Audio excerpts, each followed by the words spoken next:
Hi, everybody.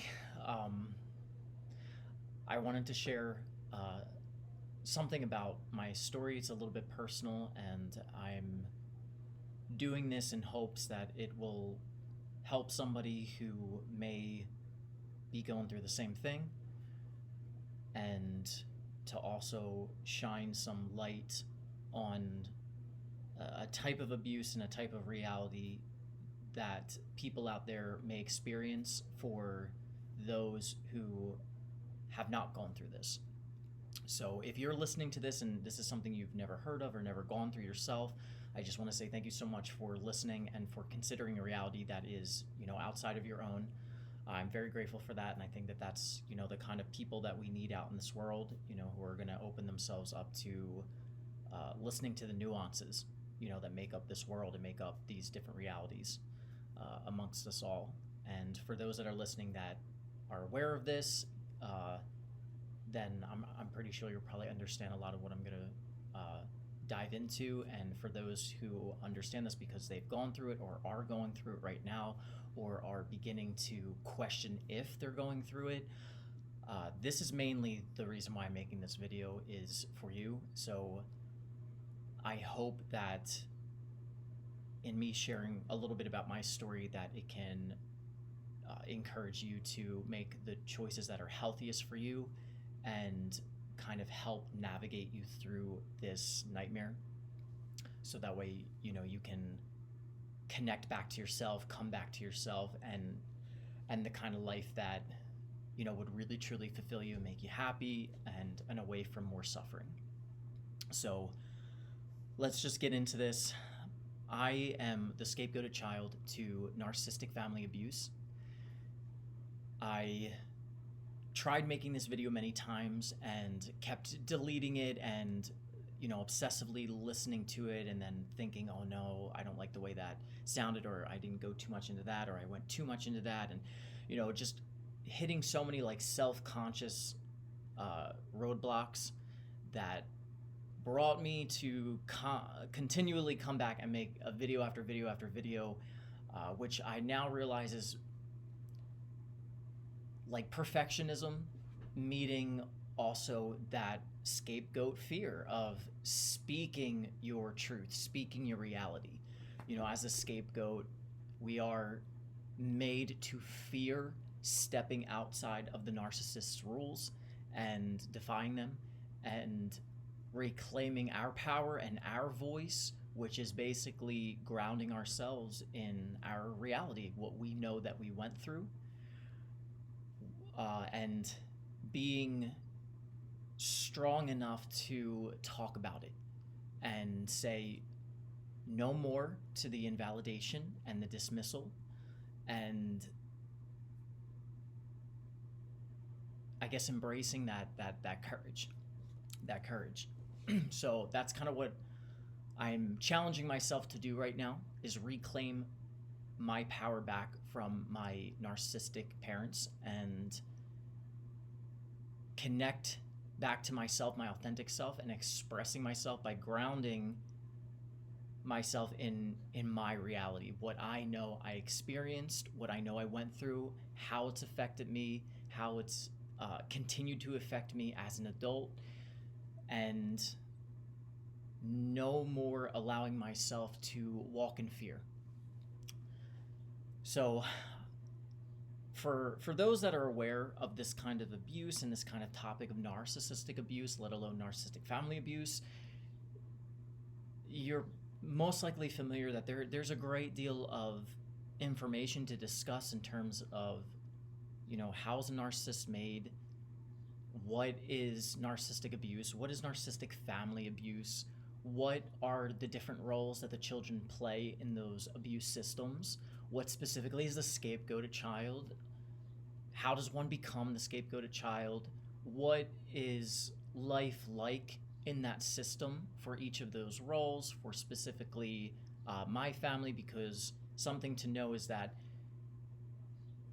what psychologists and therapists understand about these narcissistic abuse systems is more just a skeleton of what they observe happens maybe more consistently across each of them, like each case that they study or get familiar with, but there's always going to be nuance in every single story, because that's actually just what life is. You know, every single person watching this video, including myself, we are all living a nuanced experience of life. It doesn't matter what we have in common. It doesn't matter what groups we might belong to. We are all living and experiencing things completely unique to who we are and how we see life. So, with that understood, you know, when one is going through abuse or through abusive family systems, it's going to be the same thing. The skeleton might be there of how these systems operate, but in terms of how the abuse lasts, how it plays out, the different relationships amongst each other, like all of that's going to be a little bit nuanced. So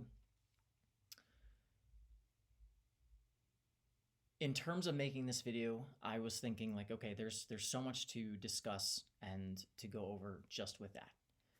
But that might need to be its very own video because there's so much.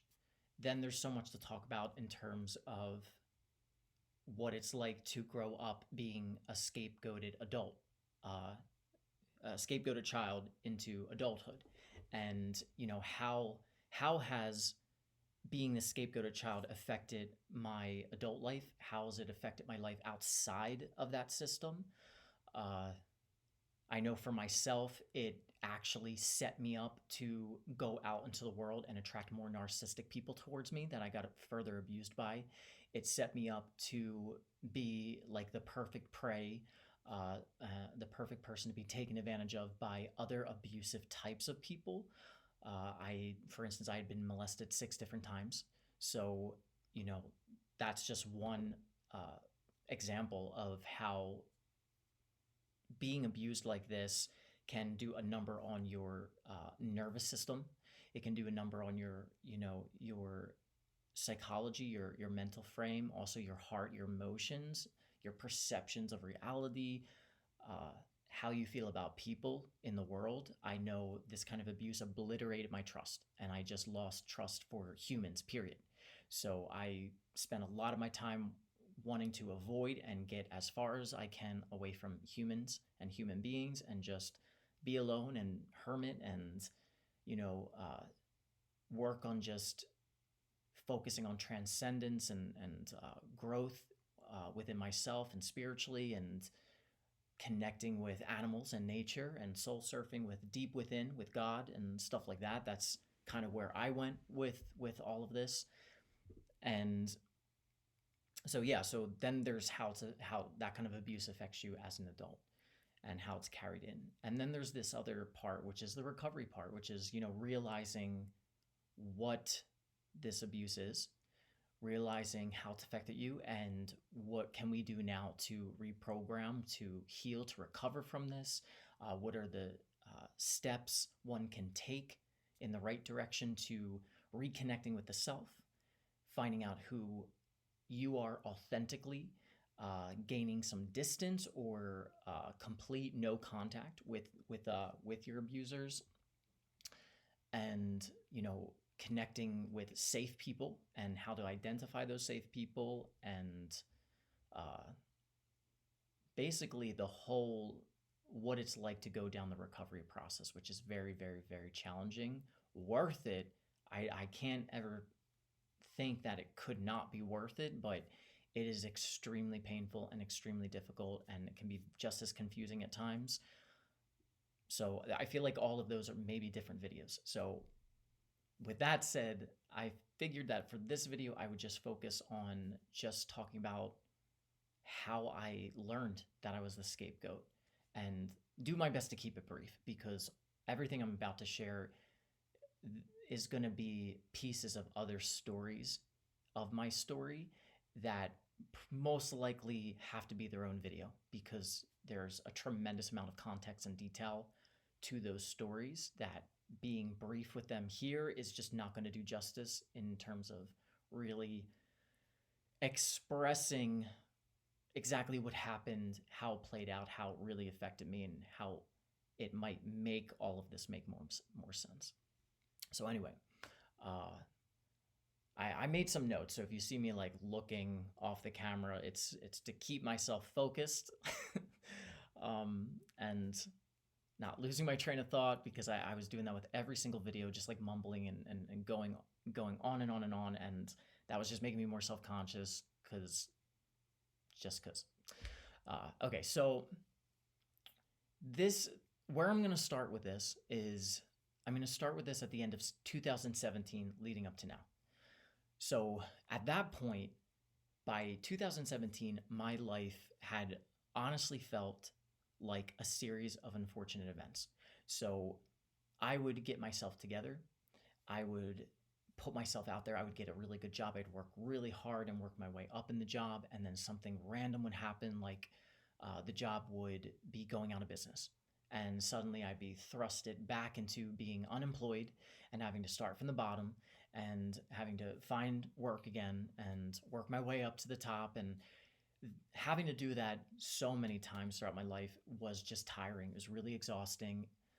Anybody that's been in that situation where they have to go through the whole finding a job process again and again and again, getting really comfortable with something or thinking they found something that they really like and then they lose it for whatever reason. It's a lot. It's very exhausting to kind of build yourself up and put yourself back out there again and again and again and again and again, and have to rebirth yourself and your sense of spirit and your sense of I know I just put in 2 years in this job and worked so hard to get as high up as I could, and now I have to start from the bottom again in a totally new job. And like, anybody that's been there understands. So I was in that kind of situation, along with having gone through so many different traumatic experiences up until that point, that I wasn't really fully aware of how much they had affected me. I wasn't even fully admitting to myself that they were traumatic. That's a product of that really, in a way, is a product of being a scapegoated child, because in that family system, I was gaslit all the time about myself, about reality, about my family, about the world. So gaslighting myself was just another thing that I was coerced into doing, So I'm pretty sure that at that point I had just been just really good at convincing myself, no, that wasn't bad, or that wasn't what it was, because that's what I had to do with my family. Oh, that they love me. This isn't what it is. So anyway, so my life is at that point, right? Now I had just found a job that I was really loving. This is, I believe I might have started it in 2016 or something, but I was really loving it. It was a great job. I was managing. I worked from the bottom up. I had really helped out in a lot of ways, and it kind of felt like family. I really had a good connection with every single person that was there. I really loved it. It felt like a great environment, and it was the first time in my life that I felt like I could really lay my roots down in this job while I'm working on my music on the side. This is like what I felt like I could do. So the end of 2017, however, without getting into too much detail, because like I said, this is like a totally separate video, I was made into the scapegoat to a very traumatizing work situation that was between a husband and a wife and a friend of mine who happened to be a member of this gym that I was managing. So for my own safety and for my own sanity, I quit and I applied for unemployment benefits that were then being fought, or I believe they were being fought. So I was, at that point in my life, I was going to use those benefits to get myself afloat while starting over again. And I had just been in a new relationship, and this person lived in New York City. So the plan was to move to New York City to be closer to them, but to also have maybe better luck finding a job, especially for someone at this point who now had all these tattoos and piercings. So that was like kind of the plan. I didn't really have any money at that point. So it was really important kind of like getting these benefits to get myself afloat while applying for jobs and so I could feed myself and stuff like that. So the start of 2018, I went to court with my former employer to appeal the unemployment benefits, and I ended up losing. I remember being very, very frustrated by that verdict because it gave the wife and the husband a win that I personally feel like they did not deserve and did not earn, considering everything that they did and everything that they put me through and everything that they did to each other. It was a very it was like a soap opera, to be perfectly honest. And I'm not saying that. I know that kind of might sound a little funny and a little uh, dramatic, but it really, really was a very dramatic, very uncomfortable, very surreal situation. So I was informed. This is part of the other reason why it was frustrating is that I was informed that I would have won. Uh, that my case had made its point, that the work environment was hostile, but because the system is so much more concerned with technical details than they are about personal details, which to me is a little bit ironic because what's the point of going to court and discussing personal details of a story to make your point about what a work environment is like, right? What's the point of doing that if at the end of the day they're really just not going to take that as much into consideration when making the verdict as they are the technical stuff. So the technical thing that it came down to was that uh, the only reason they disapproved me receiving the benefits was that instead of quitting, I was told I should have just waited to be fired. That was it. So that was very frustrating because it's like, so you're telling me I would have won, that you understood that the work environment is hostile, which is exactly what I thought I was coming to this case to prove to to get my benefits. But because I quit, which, when it comes to unemployment benefits, they really do not like when you quit. So that's just something to just know. So even if you quit because you're putting your health and your sanity first, that doesn't matter to them. They rather you suffer so that it's on file and then reward you for that suffering. So really backwards in a way. So that was more frustrating. So anyway, we already know that the justice system is not always just, and like I said, that whole debacle is an entirely different story, entirely different video and trauma in my life.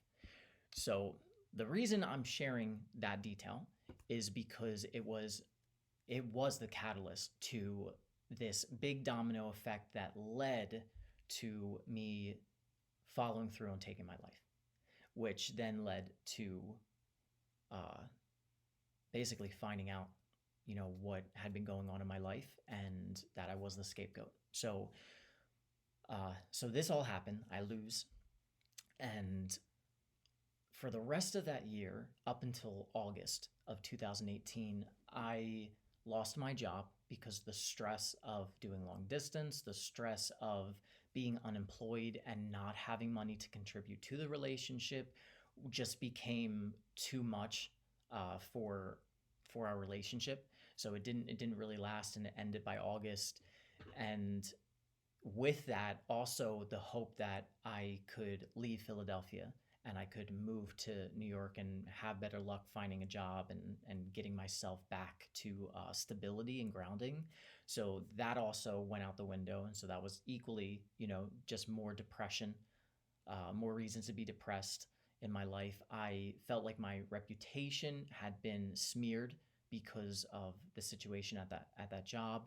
I felt like I felt very anxious and worried. Like, I worked so hard. I did so much at this job, but can I even put it on my resume? Because I worried that they might be vindictive if a new employer called and asked, to learn about me, for like a reference or something. So I got worried about that, which was equally depressing because I had worked so hard at that job and I brought so much to it, and really helped to really create the reputation that job kind of built, in the area that it was in. It was in a really affluent kind of neighborhood in Philly. So I also at that time I felt very alone.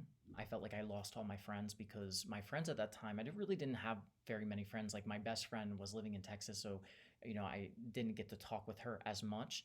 And the only friends I really had in Philly at that time were kind of through work, and they, for obvious reasons, didn't want to get involved in the drama. So it put like a wedge between um, me and those friends, because I was in a place in my life where I really, really needed support. I really, really needed their help, especially when I was going to court to kind of help, prove the case that I was trying to, express, in terms of expressing my truth.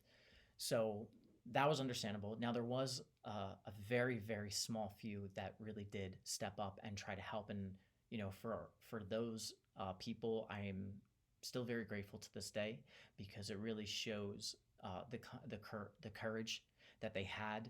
It shows their sense of justice and moral compass, that they understood the predicament that I was put in and how unfair it was, and they wanted to help and support, even though it was possibly going to threaten their job. So it was very brave of them. It was a very, very.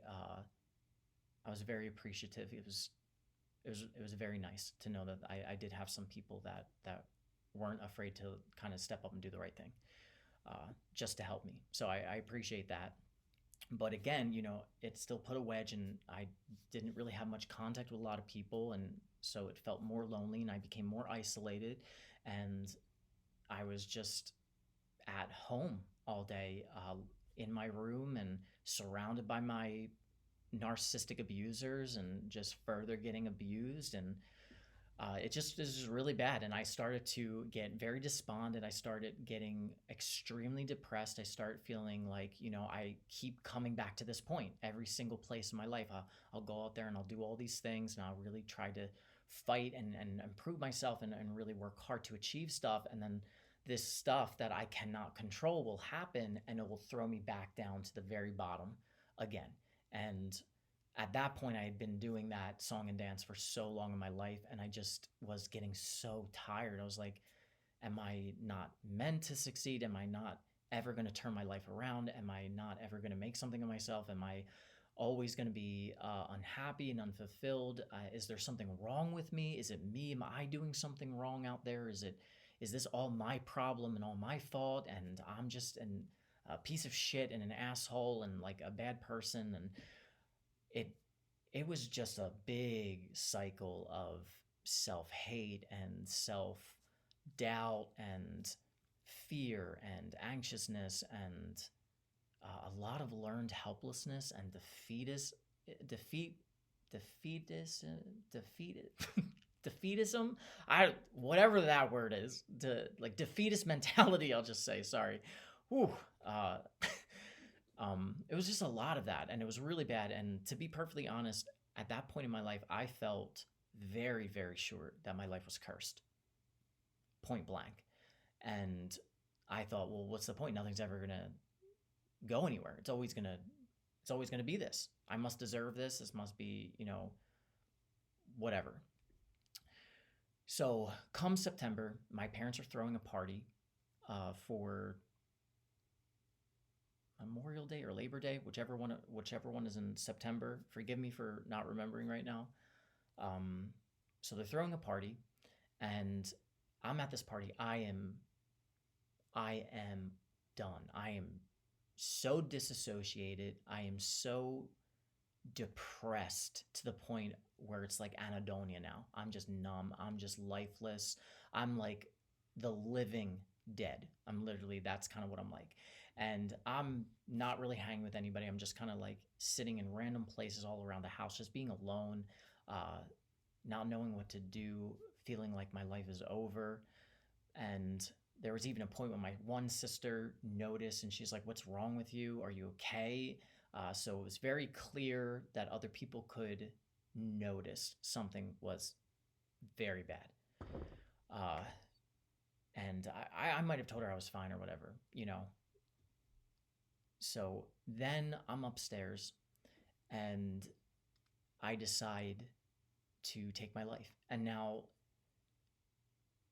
suicidal thoughts are not the first time I've ever had them in my life. Being the scapegoated child, I've I've had so many thoughts. I've had so many attempts throughout my life of trying to kill myself, wanting to kill myself, being done with life, not wanting to be here, not wanting to be around humans. So this was not the first time. This was like many, many, many, many times later.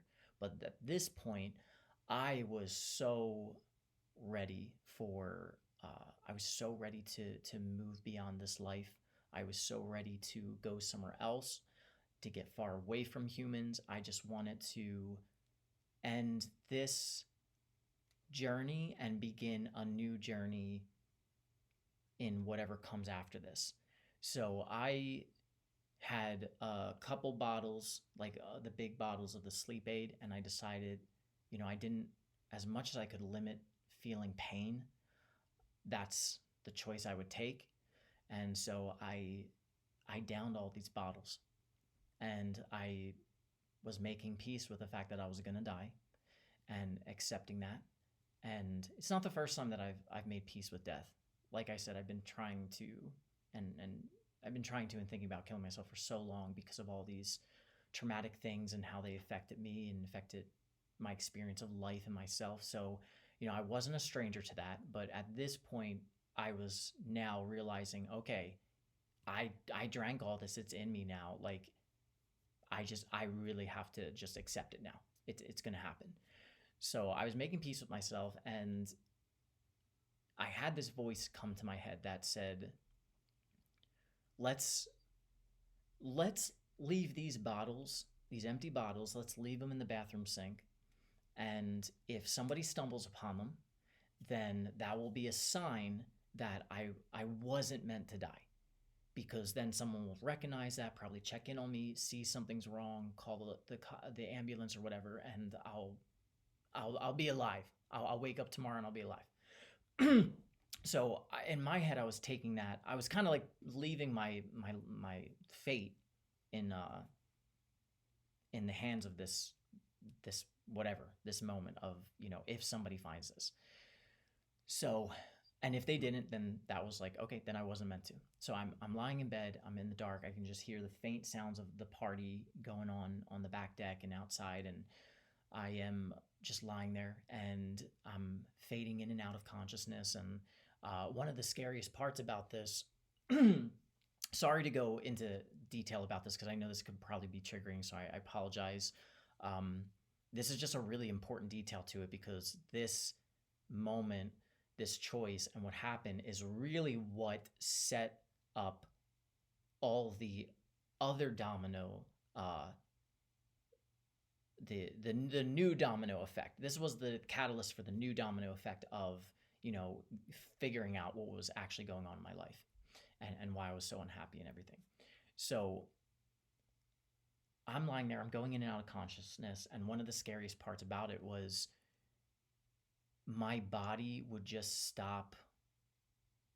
It would feel like it was not in my control anymore, not in my possession. So it would stop, like just moving to, like, if I had a thought to, like, oh, I want to change from this position to the other side, I couldn't just move myself like that. So I had to really focus on, like, move, lift yourself, come on, lift yourself, and like really pull I felt like heavy weight. It was scary because there was one point where I was in a very uncomfortable position, and I was freaking out that I was going to just be stuck in that uncomfortable position because I couldn't move myself. So, and then thinking about, like, however I move myself, I'm probably going to just be just in that position, so make it a good one. And while freaking out about the fact that I felt so conscious in my mind, as spirit or as thought versus my body. And that was so new, and very freaky, very scary. So that's what's happening for me. And all of a sudden I hear my mom coming up the stairs. And my consciousness now fully tunes into that and is like, oh, okay, here it is. This is it. This is the moment. This is the moment. If my mom notices, then I was meant to live. And if not, I was meant to die. So again, putting everything into this moment, and which again is very sad and very terrifying. And my mom comes into the bathroom. I do not remember if she went to the bathroom first and then noticed the stuff in the sink or vice versa, but she does notice the bottles at one point, and I don't remember the exact words. I think I wrote them down to make sure I always remembered them. I do not have them to look at right now, so I'm going to paraphrase, but it was something along the lines of, oh, he's such a fucking dick, or he's such what fucking asshole, like can't throw away his shit, and she's just like, she is just condemning me under her tongue, under her breath. She is really mad that these bottles are in there. She's looking at me like I'm a terrible person, like I'm lazy, like I'm not throwing this away, and not a single moment is crossing her mind that these are empty sleep bottles. What is this about? Let me go check on my son. I haven't seen him all day. He looked kind of depressed earlier, or just checking in on me. Like there was none of that. It was just she was just mad, and I remember hearing that, and just this sense of just complete dread hit me, of like, oh my gosh, I'm gonna die. I'm really gonna die. I was not meant to live. My mom just found these bottles. She doesn't care. In fact, she's actually mad at me. So now I'm going to die having heard my mom uh, shit talk me about these bottles in the sink. And that's going to be my last memory, before I die. So that was, all of that was just very heavy. I felt unloved. I felt invisible. I felt like not cared for. I felt worthless, valueless. Uh, I felt terrified. I remember crying and begging God to forgive me. Uh, I was like, please, please, please forgive me. I don't, I, please love me. Please, please accept me. I don't know what's going on. I don't know what's wrong. I don't know how to fix things. Every time I try, every time I keep my hope alive, something goes wrong. It just gets worse and worse and worse. I don't understand it. I can't keep doing this. I'm so tired. I'm so burnt out. I'm so exhausted. I was just begging and begging and begging. Um, Without going into the full details of the story, I did survive that. I woke up the next day. I remember I remember feeling like a door inside my head was locked from me, in terms of how low I felt and how deep in my head I was in terms of that depression and stuff. It was like I couldn't access that anymore. So it was almost like somebody went inside my head and locked this kind of depth and this kind of emotional access from me, at least temporarily or something. But they locked it from me, is what it felt like, because I just could not access that kind of emotion anymore. I remember just waking up, the sun was just spilling into my room. It was so beautiful, such a gorgeous day, so contrasting to what last night was. And I just remember being filled with so much gratitude, so much thankfulness. Um, I had sweated so much. My bed was soaked. I was confused about how I survived that. I was confused about why I couldn't access that depth. I guess I expected that I would wake up and still feel pretty depressed, pretty bad. Um, but I was, like I said, I was not able to get there. Even when I tried to like think about what happened last night and what I was feeling, it was like I still couldn't get fully there. And then the weirdest thing was that it felt like all the blood in my body was completely replaced with how I describe it to be like golden electricity. That's what it felt like. It felt like golden electricity coursing through my entire body. I'm saying this right now and I'm getting goosebumps all over my body because it was such a odd, not very explainable, very confusing kind of thing. I did not know what it was, what it meant. But I just felt incredible. It was so weird and healing, and yeah, I don't know how to describe that, but that's what it felt like. So I think after that too, then I started seeing what people call angel numbers. Now I don't personally believe in angel numbers, but I do find seeing numbers and then seeing what they mean to kind of be fun. It kind of reminds me of like when I was a little kid and I would rush to the newspaper to look at the horoscope. I didn't put all my stock in it, but it was just fun to see, what they would say I could expect for the day or something like that. It's just kind of just fun stuff. So that's kind of what it felt like for me. Up until that point, I had not known anything about angel numbers. I had not known a single thing. So when I learned about them, it was because a couple months after that, I had literally been seeing 1111 constantly, like constantly. And I was seeing a bunch of different numbers like that to the point where it really caught my attention. And my OCD, which is really good at pattern recognition and connecting dots of things, started really laser honing in on, are we paying attention to this? What is this? Before taking my life, I don't remember ever noticing these kind of number patterns. Now all of a sudden I'm seeing them everywhere. What is this about? And that led me to like going online and then figuring out that there's all these meanings to them. And I thought that that was very interesting and very weird that all started happening. Anyway, from that situation, I ended up finding a job. I ended up finding a new job, and I was beginning to kind of get some grounding in my life. I just started kind of seeing a new person, and my best friend, when she learned about what had happened, because I had been communicating with her before I took my life that I was feeling really down and all this stuff. So when she learned that I did do that, she had, I think, spoken with her husband, and they wanted me to come out and live with them. And I didn't know this at the time, but it was kind of like intervention. It was kind of to get me out of here, get me out of this environment, and get me somewhere safe where I could just rest. So she invited me out, and I decided, okay, I think I'm gonna go. I think I'll take that. So I moved out here, and this is really what began the journey to understanding the traumas and the abuses I went through in my childhood. This is what really started it. So she invites me out here. I get here, and I'm struggling to find work. I am feeling really depressed still and very isolated. I am barely ever leaving my room.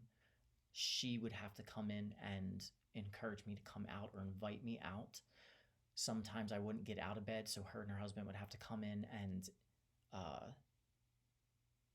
intervene to be like, come on, you got to get out of bed. You got to, come on, let's go. And I'm so grateful for that because I really needed that. When they would come in and try to get me out of bed, it was the last thing I wanted in that moment, but it's exactly what I needed. And, so I'm so grateful for them doing that and being a safe haven for me to just rest.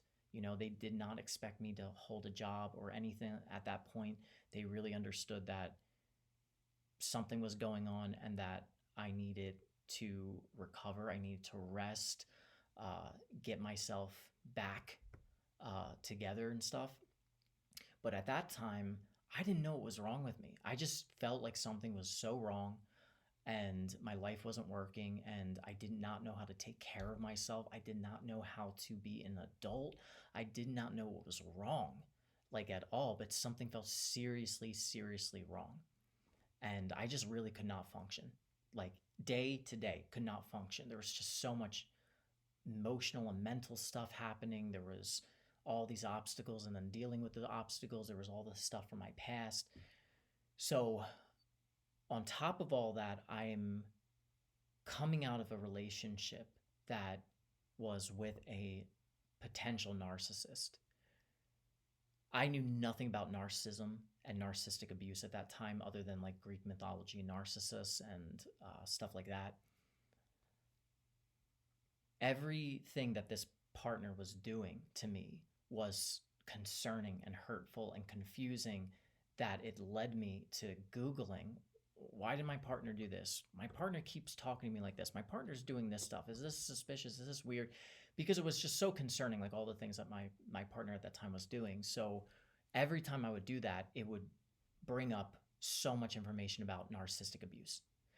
And everything I was typing in was something that the narcissist would do and employ, a strategy, a tactic, a way that they would treat their victim.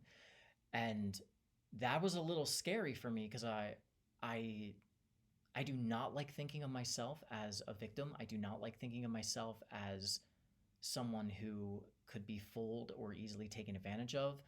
I looked at that as like, no, that's weakness. Like that's I don't ever want to be that, and I don't want to be that kind of person. I don't want to think of myself as that kind of person. Like, no, I'm strong. I'm a victor. I persevere. So I was very confused and concerned when I was reading that, because at that point I didn't have any concept that I was ever abused.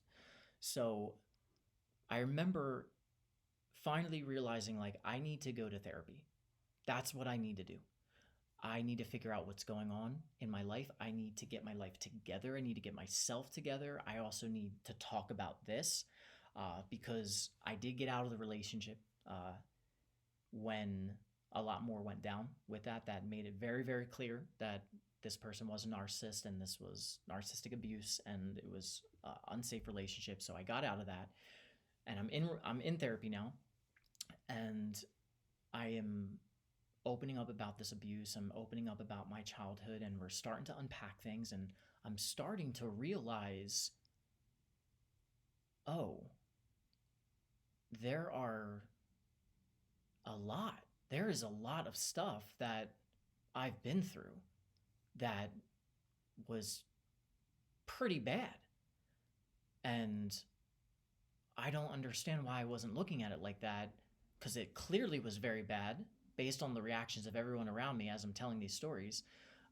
Like, for instance, I would tell some of these stories to like my best friend or to my partner, my new partner at the time that I'm seeing now, and I would be telling these stories like they were nothing, or sometimes I'd be telling these stories of like my family as if they were funny, and they would just be looking at me like very like that, like very concerned, like, this sounds terrible. Like, why is he talking about this like it's fine, or like it's funny. Like, that sounds awful. Your parents treated you that way, or that happened to you. And so they would be giving me these reactions that, as I'm telling stories, I'd start to get self-conscious, because I'd start to think, am I telling this wrong? I thought this was funny. They're not laughing. They're actually looking at me very concerned, and they're almost like pitying me, and I'm feeling very uncomfortable by that. And it's something that I started bringing into therapy too. Like, I was telling this story, and I was getting this reaction. Is that really weird? And then we would start to unpack those stories from my childhood and start to realize, like, something wasn't right, and the way I'm looking at this is also equally not right. What's that about? And I think I don't think I knew at that point, but it was beginning to kind of surface that something was wrong with my family. And I think, yeah, I don't really remember if I started knowing it was that until after Christmas 2020 or before. But Christmas 2020 is really what set everything into complete uh, uh, momentum with figuring this all out. So it's beginning to be Christmas time, and my best friend was going home to see her mom, and she invited me and my partner, because now I was dating a new partner, and she invited us to come out, and then we could spend some time with her mom, and then we could also spend some time with my family. And I, because again, at this point, I did not know I had been abused. I was not admitting it. I was still under all the brainwashing and the gaslighting that my family was great and we had all these good memories. And so I'm telling my partner, like, oh, I can't wait for you to meet my family. This is so exciting. I always wanted to bring home a partner that I loved, to meet my family and see them get along with each other. And just, I had this like Disney idea about my family and about what it would be like. And I'm talking this up to my partner, and I'm so excited. And I'm telling my partner all about what this is what we do for Christmas Eve, and this is what we do on Christmas Day, and we'll laugh and we'll tease each other, and it's like a lot of fun. We get there, and Christmas Eve was just not at all what I had been telling him to expect. My family, of course, is fighting with each other and getting nasty at times, and there's little tensions here and there, and people are teasing each other in kind of mean-spirited ways. And my sister's daughter, so my niece, was hanging Barbie dolls by beads, and everyone is laughing at her and making her feel like she's sick, like something's wrong with her, and she's going to be a serial killer one day. And they're saying all this really nasty stuff to her. She's obviously picking up that she's bad or doing something bad, but nobody is pulling her aside and letting her know, like, hey, it's okay. I'm gonna teach you like why this is not really appropriate. I don't want you to feel, bad about yourself, like you didn't do anything bad, you don't know. But we want to treat our Barbie dolls with love and kindness, and have fun with them and do good things for them, not do this. You know what I mean? And here's why. This is why we value life, and like stuff like that. It never went into that. It just went into assassinate her character, everybody telling each other, as they had been for a while, that she's bad, she's a bad child, she's going to grow up to be a bully, she's going to grow up to be all these bad things, rather than teaching her and helping her find her way, love herself, learn the right things to do, or the more appropriate things to do. Just assassinate. Basically, like scapegoating. This is kind of the scapegoating, the origins to scapegoating in a way. Because this is how my family would look at me and throw upon me all of these things that they thought or wanted me to be, and trying to coerce and convince me that I am, instead of being myself. The video cut out. The screen, I think, went on screensaver, and I accidentally stopped the video. So continuing where I was. So that's what's happening with my niece. So I pull my niece aside, and I'm showing her, like, hey, let's not do that. Let's treat our Barbie dolls with love. I was like, look, you can make a bath for her. You can do this. Like, isn't that kind of nice? And like, I think she'd really like that. And I'm kind of showing her basically how to just a different way, I guess. Just a different way, rather than looking at her, and making her feel like, why is everyone treating me like this? What's going on? Did I do something bad? Am I bad? Like, my sister and her husband, they've been letting her watch horror movies, slashers, killers, monsters, since she was young. So for me, it's not shocking to see her doing stuff like that, because for a child that young, coming into the world and trying to understand what the world is, they're not yet ready to understand the difference between fantasy and reality. That's kind of what becoming jaded as you become an adult is really all about, is understanding, facing reality versus fantasy and illusion, which is basically what being a child is all about, seeing the world for all its possibilities rather than for what it is sometimes. So she's so she, in my personal opinion, I really feel like that's definitely probably traumatizing her, and this is probably one of her ways of being confused about this, about killers and murder and death and right and wrong and what's the right thing to do and the wrong thing to do, like all of this stuff that the child is not yet ready to fully grasp. uh, is my interpretation of kind of what was most likely going on. So all the more reason why she needs absolute direction and nurturing right now. And probably, my personal opinion, not watching any horror stuff yet. So that's happening. And I'm feeling uncomfortable about all of that because I'm just like, why are they treating her like this? And why is this happening? And why do they not see that something's wrong? And maybe it has to do with having your young child watching all this traumatizing stuff. No accountability on anybody's part, just lashing it all out on her. Then I'm talking with my sister, that same sister, and the conversation about favorites comes up. And I had been living with my family for about like 30 years before I moved, unfortunately. And I thought in my head that was developing some kind of closeness with my mom. So I was like, well, I don't know. Like I think she was saying that my older sister was my mom's favorite, and I think I was trying to defend myself at that point because I was like, well, I don't know, because we get along really well and stuff. So I feel like I could probably be a contender for that. And then she just cuts me off and just tells me, you're nobody's favorite, and that she's my dad's favorite and my older sister is my mom's favorite.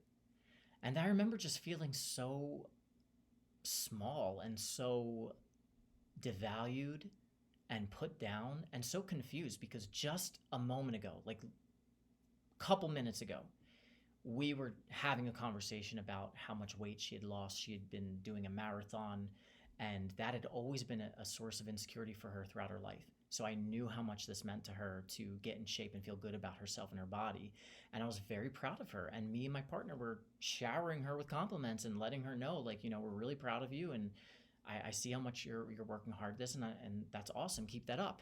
So having this great conversation, and then minutes later, she's just attacking me, putting me down, making me feel like shit about myself. So that left me confused and in a daze of like, what is happening right now? Like, why is she talking to me like this? Why is she treating me like this?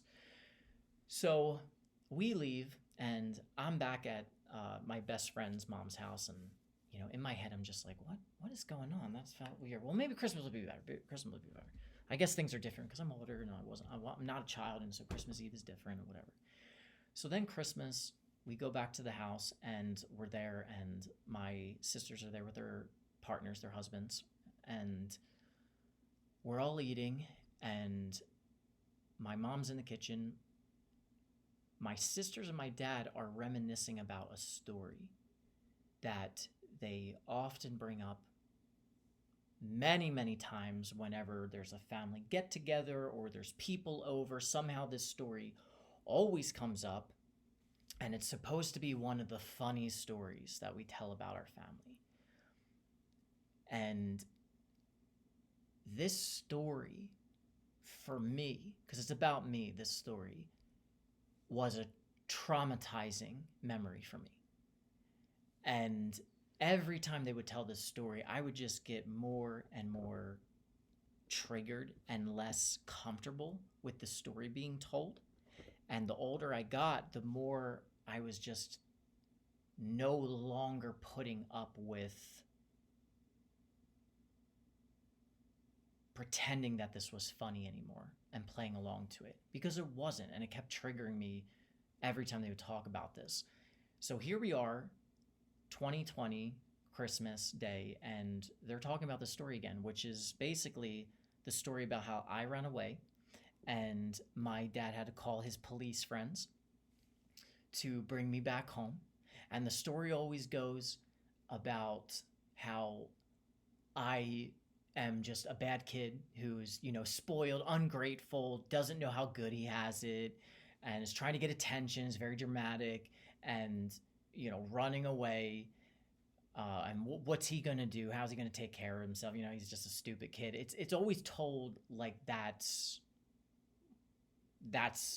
me in the story. It's never brought up, and it's never asked why I ran away. And no one ever looks at me and asks me, what was that like for you? Why did you run away? What was going on in your mind? The way they're talking about your intentions for doing this, is that true? Is that accurate? None of that is, because that's not what the story was meant to be. The story is meant to be funny. And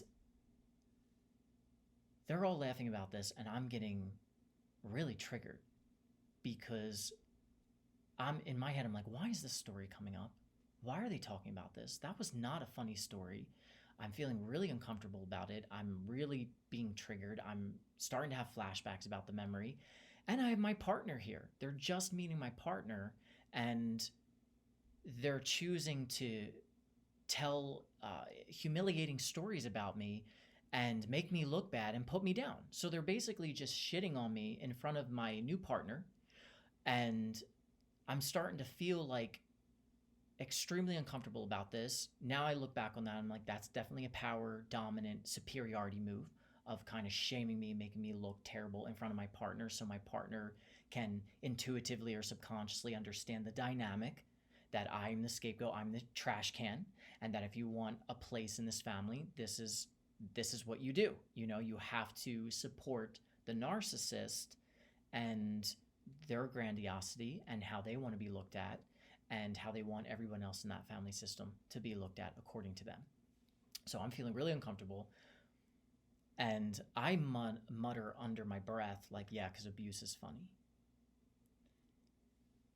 Now, this sent them all into the Velociraptor mode. So a big thing that happens in these narcissistic family systems, especially for the scapegoat, is what they call family mobbing. It's where everybody in the family, including flying monkeys. So flying monkeys in this case would be like my sister's partners. So people from the outside that come in and have to still play to that system and that system's rules, which are all around the narcissist and revolving around the narcissist, which is my mom and dad in this case. So they're jumping in as well. So everyone's jumping in and mobbing me like, what? I can't believe you would say that. Like, Dad never did that. He would never do that to us. Like, he loved us. They did everything for us. I can't believe you're saying that about Dad. Like, I refuse to believe this. Now, as they're doing that, my mom is in the kitchen. She turns around and she starts screaming at the top of her lungs. Shut the fuck up. I can't believe you're saying this. How dare you say this? We did everything for you, blah, blah, blah.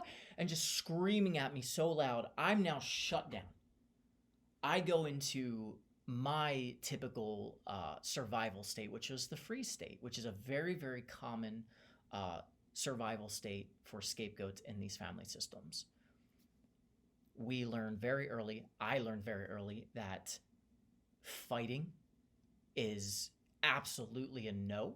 If I would even try to challenge my dad, I would get beat, I would get threatened, I would get taunted, I would get verbally assaulted and humiliated.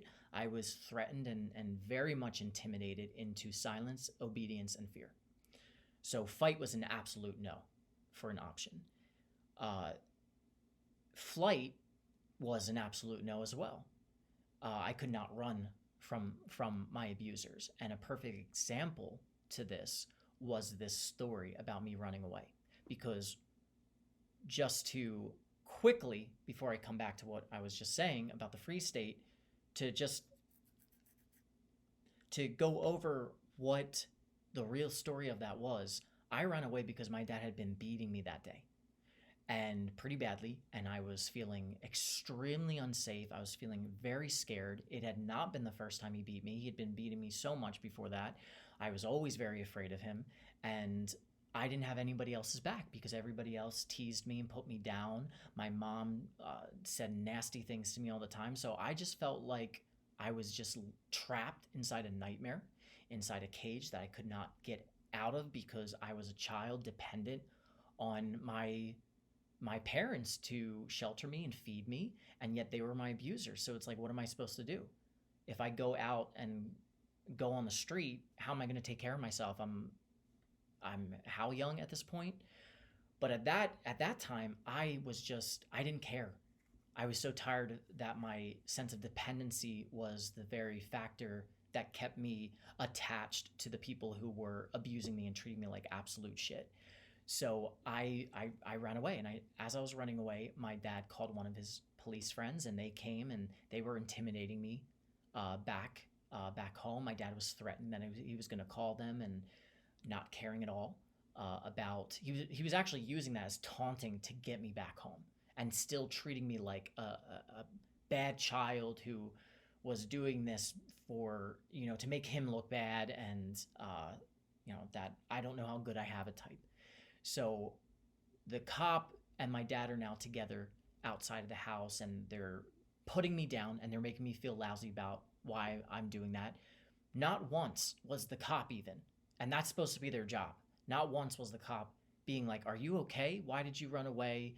Like, nothing. Because they're friends, he's not even going to question it. And because it's Philly, and that's the kind of friends my dad makes, knowing who my dad is, I wouldn't be surprised if this was just another narcissist and maybe this person treats their own family and children the same way. I don't know.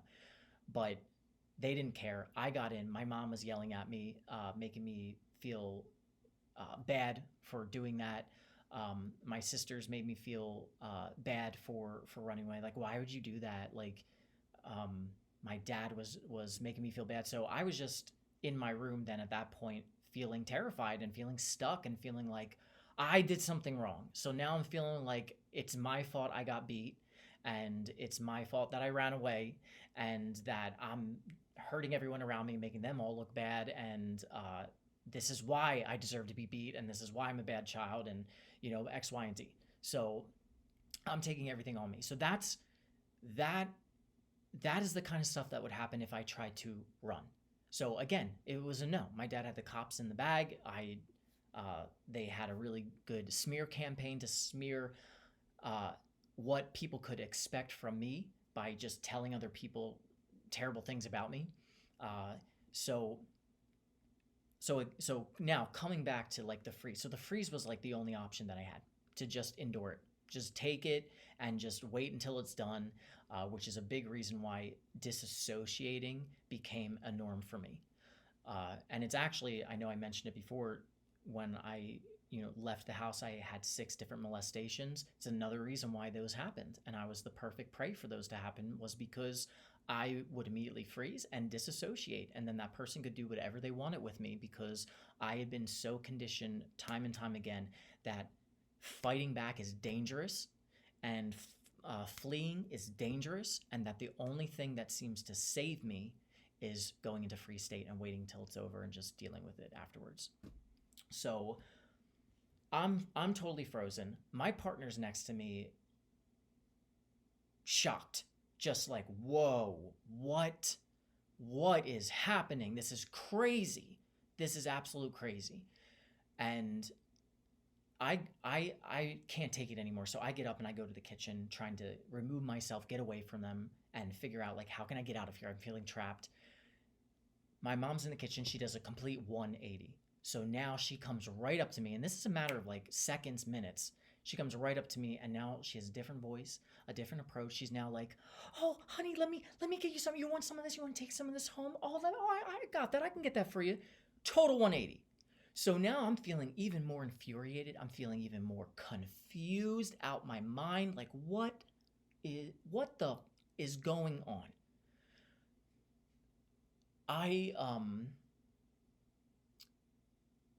Sorry, I'm just it still gets me like worked up thinking about it, because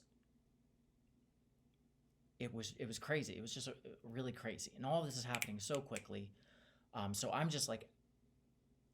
just so disgusted in a way by how my family could treat me like that, how my mom could scream at me like that, not even care that I was mentioning that he abused me. Not even caring, not even coming to my protection, my safety, nothing. Shutting me down for that. And then acting like that did not happen. And now she's my best friend, she's my savior, and she's gonna pack me all this great food and take care of me. And like, This is what they would do my whole life, just completely confuse me, gaslight me, all this stuff. So I'm not saying anything to her because I'm feeling like I need to get away. This is too much. This is crazy.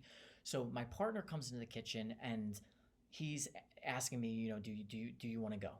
So I'm like, I don't know. I need to get, I just need to go. I need to breathe. I need to go somewhere. So I go down to the basement. There's a stall bathroom in the basement, and I'm in there, and it happens to be right underneath the living room where all of them are. And I hear them talking about me and talking about this. And my sisters and their husbands are saying, yeah, yeah, we don't believe that. We know you didn't do it. I don't know why he's saying, what's wrong with him? I don't know why he's saying that. You're a great father. We had a great childhood. I don't know what he's talking about. And my dad mutters in a very soft way. It's very clear he's playing to the pity me. I'm just such a great father who's just being talked so down to by our terrible son who's just such a bad person and just sees the worst in me, and I don't know why. And he's playing it up like that, and he's like, yeah, he obviously remembers things differently. That's how he says it. And that was the last straw for me, because I was like, this motherfucker is gonna put me down and act like he doesn't know at all what I'm talking about. And he's gonna play to their sympathy and pity, which worked, and it was working on them. I just had it at that point. I was so tired of being invalidated. I was so tired of everyone telling me that I didn't go through what I went through, and I had no right to feel what I went through. I had no right to talk about what I went through because it wasn't real and it didn't happen. So I came upstairs. I was angry at that point. So now I had the strength to leave. So I come upstairs and I tell my partner, I'm like, I'm ready. Let's go. I'm done. So we're leaving. I'm not saying a word. My partner's the one saying, yeah, we're gonna go. We're gonna leave. And my mom is walking us out. And as she's walking us out, she's like, well, it was really great seeing you. You look really good. And, please come back more. I want to hear from you. Let me know that you got home. And she's acting like the perfect mom now. And I'm still just in disbelief. I feel like I'm in whiplash. My head is spinning because it's just like, what, who are you? Who are you? So I leave, and that situation was such a breakthrough moment for me, because when I got back to Texas and I started really reflecting on that, and then going into my therapy and talking about what happened, that's when it started to really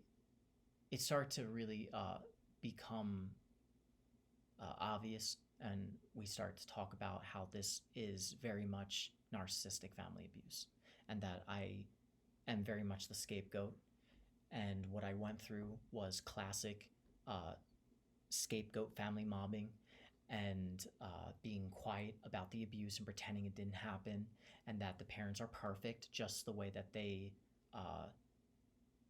expect the children to talk about them and treat them as if they are perfect, and we're the only ones that are flawed and the issues. So we're talking about that in therapy, and there's still a resistance to wanting to believe that. But after that Christmas, I realized wow, I really thought it was going to be, I really had this totally Disney idea about my family and about how that Christmas was going to go with my partner, and the way it went was just complete opposite to that fantasy. And I was confused by that, because I was like, why did I expect that, and why did I think that my family was like this when they were very much not? What was that all about? And that's how we started to break down, the gaslighting, and understanding more about the dynamic of these situations. I started to read more into it. I found people like Jay Reed, which I would say is an excellent resource for learning about scapegoated children and narcissistic family abuse systems, and what a narcissistic parent is and how they treat you. It's a great resource. He has videos. He's a psychotherapist. He has videos on all of this. He also has a book which he just released. It's great. I recommend it. Dr. Ramani, specializing in just narcissism, period. So she's another amazing resource, has so much knowledge about all this. So I'm learning about this. Now, as I'm learning about this and unpacking this stuff, I'm fighting that feeling of like admitting this to myself, that this is really what I went through and what was going on. Because I had such resistance to wanting to believe that. I was like, no, I wasn't abused. People had it way worse than me. Like, no, I wasn't abused. Parents discipline their children. Like, parents do this stuff, right? Because that's what I've been told my whole life. So while all this is happening, my sisters, my mom, are all texting me like nothing happened. Nothing happened. And anytime I would try to talk about it or try to let them know, like, I think you owe me an apology for how you treated me and how you acted in front of my partner, they would just completely they would buckle down, and they would refuse to take accountability, refuse to apologize, and just throw it all back on me. And I still have some of these text messages of them just flat out telling me, I believe something happened to you, but it wasn't Dad. I refuse to believe. Like, this was my one sister whose child, was hanging the Barbie dolls. She was the one telling me, I refuse to believe it. Dad didn't do those things to you. I don't know what you're talking about. I will never believe that. And just completely 100% invalidating me. Just completely telling me, I don't care what you say your reality is. It's not my reality, so I don't believe it. And you're an asshole for saying that this is true. And it's like, well, this was true. This is what I went through. And I'm sorry that threatens exposing you to realizing that, yeah, you were abused too. And having to go through the entire reality collapse and existential crises that come from having to admit, oh, our childhood was not what we thought it was. Our parents are narcissistic abusers, and these are the roles we played. Here's the role you played. I was the scapegoat. You were the invisible child. Our oldest sister was the golden child. And this is how we were turned against each other to work to earn the approval and love and attention and validation from our parents. That's how we were pitted against each other, because nobody wanted to be the scapegoat role. Everybody saw what you got for playing that role. You just looked at how I was treated and how I felt and all that stuff, and you could very much even unconsciously pick up like, oh, okay, don't do that. Don't be that. Play to the game, play to the system, and you'll win. You'll reap rewards. So my other sister was doing the same thing, and my other sister would invalidate me by telling me that her husband had it worse, and I had no idea what he went through.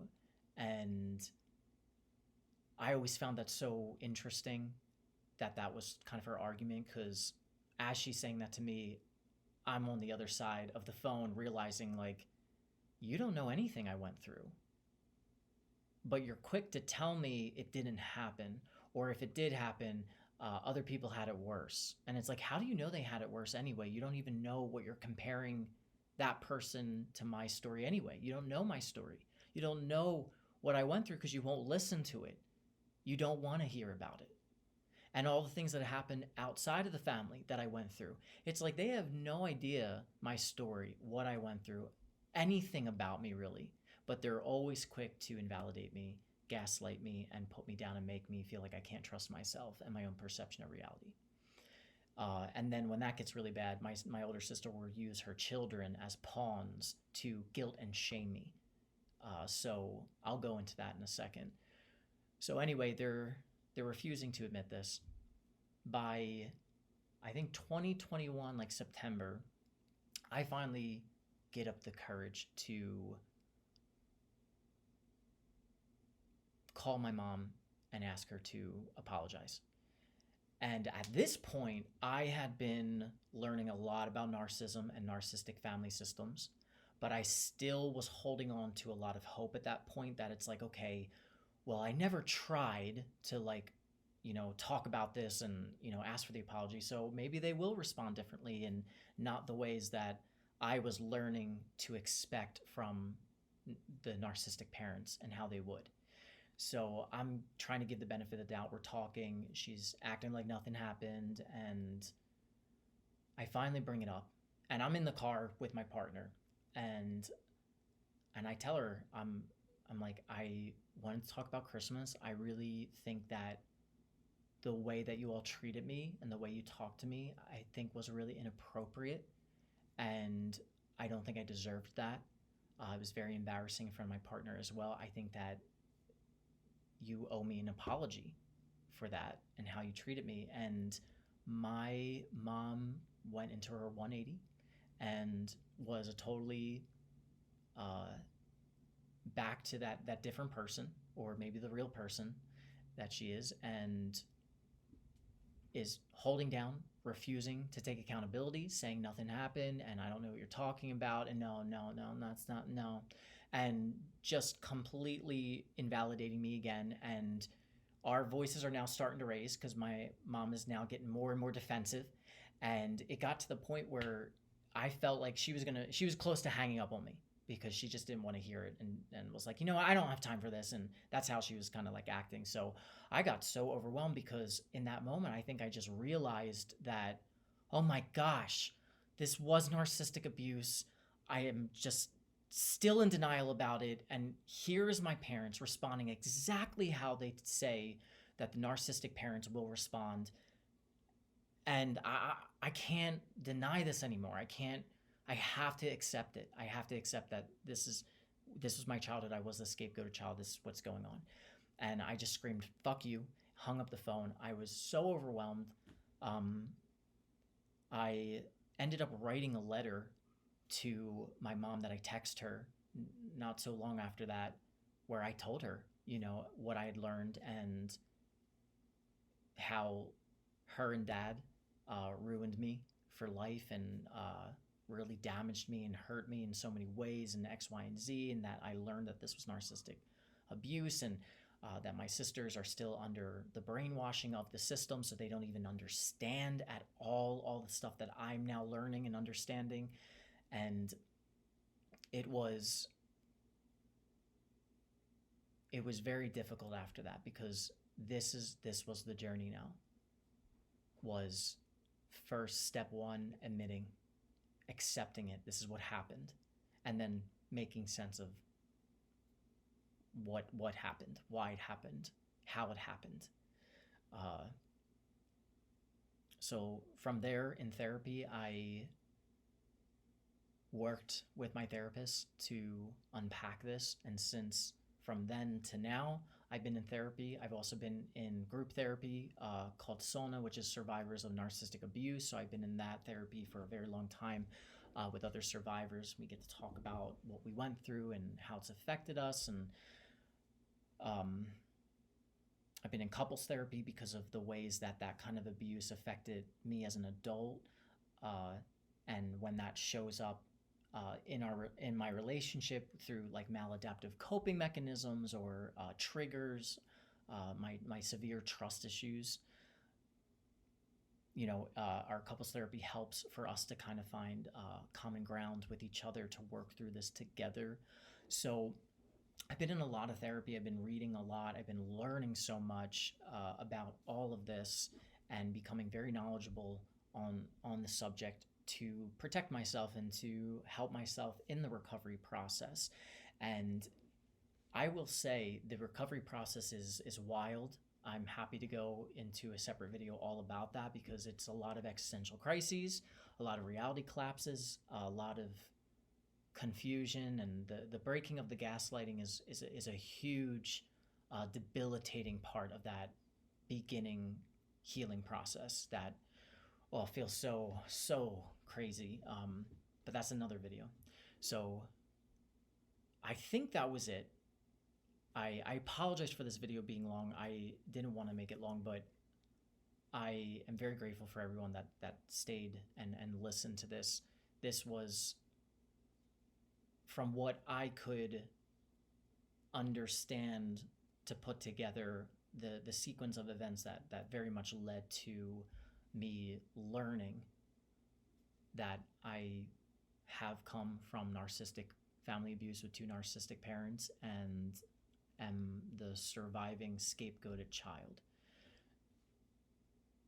So that's that. I guess I'll leave it here. If there's anything that you'd like to know or would be curious for me to talk about or go into detail, if you're looking for any kind of advice, if it is something I can offer some heart and mind and soul to aid in your process or just your